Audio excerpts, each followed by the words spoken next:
সেই ভাবনা চিন্তা কিন্তু শুরু করা হয়েছিল। ঠিক তাই। আর এই মুহূর্তে বিট্টু রয়েছেন আমাদের সঙ্গে। বিট্টু, তাহলে সেক্ষেত্রে এখন লাস্ট আপডেট তোমার কাছে কি রয়েছে, কি জানতে পারছো এই বিষয়ে?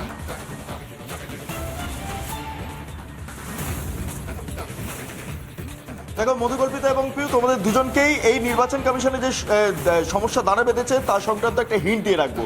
এই মুহূর্তে ৮০,০০০ বুথ রয়েছে।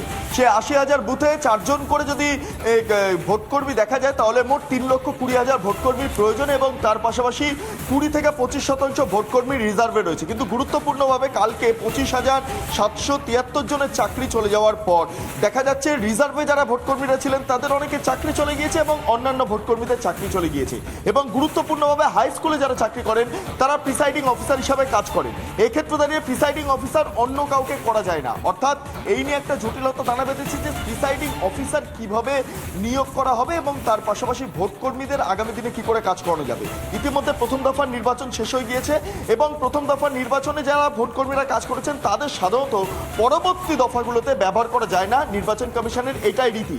কিন্তু এই মুহূর্তে দাঁড়িয়ে যেহেতু ভোটকর্মীর সংখ্যা যদি দেখা যায় কমে আসছে তাহলে বিকল্প ভাবনার একটা বিষয় রাখতেই হচ্ছে কমিশনের কাছে। এবং এই মর্মে আরেকটা হিন্ট দিয়ে রাখবো, কমিশনের তরফে যেটা জানা যাচ্ছে তারা নির্দিষ্টভাবে ভোটকর্মী যারা রয়েছেন তাদের তালিকা তৈরি করছেন এবং এক্ষেত্রে দাঁড়িয়ে কাদের চাকরি আছে এবং কাদের চাকরি গেছে সেই মোতাবেকই তালিকাটা তৈরি হচ্ছে।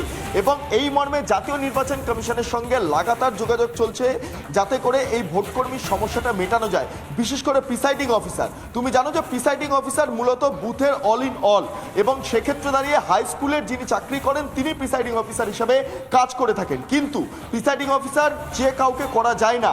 এবার যদি আমরা চাকরির নিরিখে দেখি তাহলে প্রচুর হাই স্কুলের যারা চাকরি করতেন তাদের ইতিমধ্যে চাকরি চলে গিয়েছে, তারা এই মুহূর্তে জবলেস।